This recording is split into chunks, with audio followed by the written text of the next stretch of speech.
So two draws between those two great teams over the course of the season, but only one can stand tall and lift the Premier League trophy in May.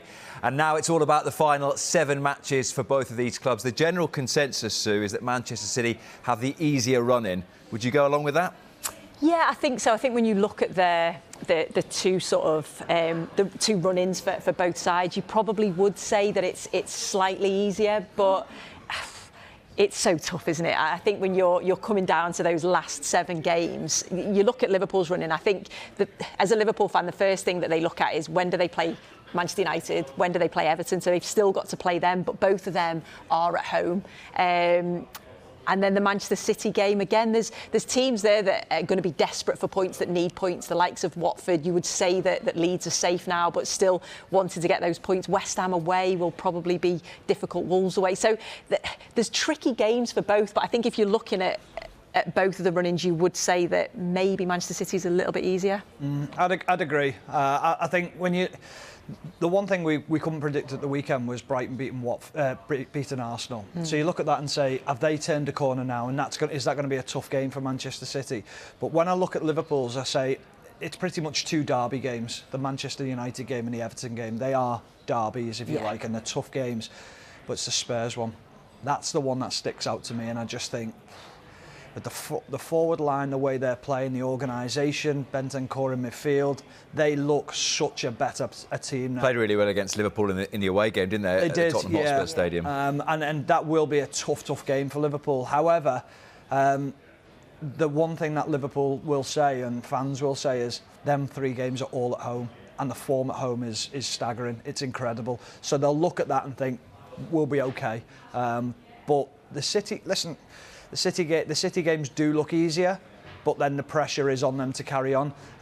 There's been a lot of talks over the weekend about what would you rather be chased or being the leader, holding on to that title, and what would you rather be? And I think Liverpool would rather be chasing. I think one of the fascinating points that Gary Neville made yesterday, Sue, was about those 2 next games that Liverpool have, home against Manchester United and home against Everton. And history tells you they're real tussles. But you look at the state of those 2 clubs at the moment, and you also look at the reverse fixtures. Liverpool won 5-0 at Old Trafford and 4-1 at Goodison. So we think they're difficult because we've been trained to think they're difficult, but actually, at the moment, are they? Yeah, and both of those teams, you would want to probably play them right now because of the form that they're in. You know, Everton desperate to get points. Yes, they got the points against Manchester United, but are struggling. A team struggling. Away form is awful. Away form is really poor. And Manchester United, again, a team that you just don't know what team's going to turn up. They could turn up and be a real difficult match for Liverpool, but then they could just turn over like they did against Everton. So, yeah, historically, we've always said they're the games that you look at. They're the games that are always difficult because it is a derby game. I think the other thing as well is historically you'd say that, but you'd look at the Liverpool squad now and say arguably this is the best squad they've ever had. So whereas you would have said, we know the forward 3 are, and then you look at the subs that they're going to bring on to impact a game to change it. Well, they didn't have Diaz off the bench, they didn't have Firmino off the bench, or Jota off the bench, or Salah off the bench, or Mane off the bench, whichever forward 3 you go with. Now there's options to change a game. Even in midfield, there's options to change the game. And I think that's the big difference when you look at these games, and that is probably what will push Liverpool over the line. Does the quality of the 2 squads change the relevance of how far each team gets in the other 2 cup competitions that they're still left in?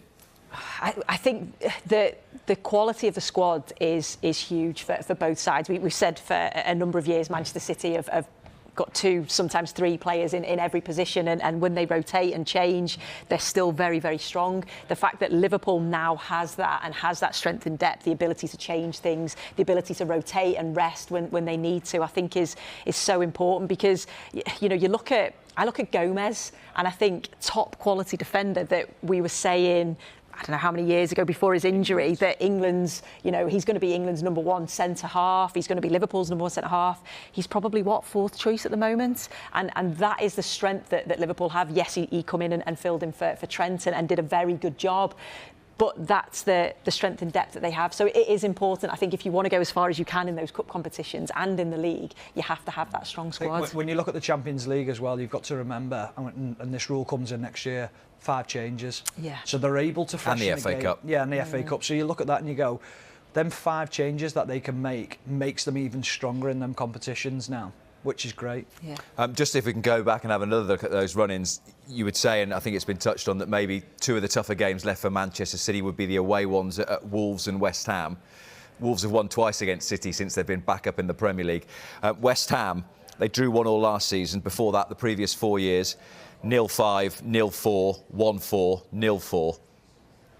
What are you saying, Rob? But maybe Liverpool fans' hopes of a famous day at the London Stadium for West Ham, history tells you that might not happen. But would they be the toughest too? But history was with a different manager. Yeah. This is David Moyes now, who's got them more organised, harder to play against. I think there's definitely a better feeling around the stadium now. It's tougher to go there. I think West Ham are settled at the ground. I think now the fans have accepted that they need to sort of add to the atmosphere and make sure that it's a hostile atmosphere when teams come to the ground. I've been to the ground a few times. It must be very difficult to play in for opposing players. The other way of looking at it, it's also fascinating. We've seen so many Premier League title races over the years where you sort of think, well, they'll have a little stumble and this might happen.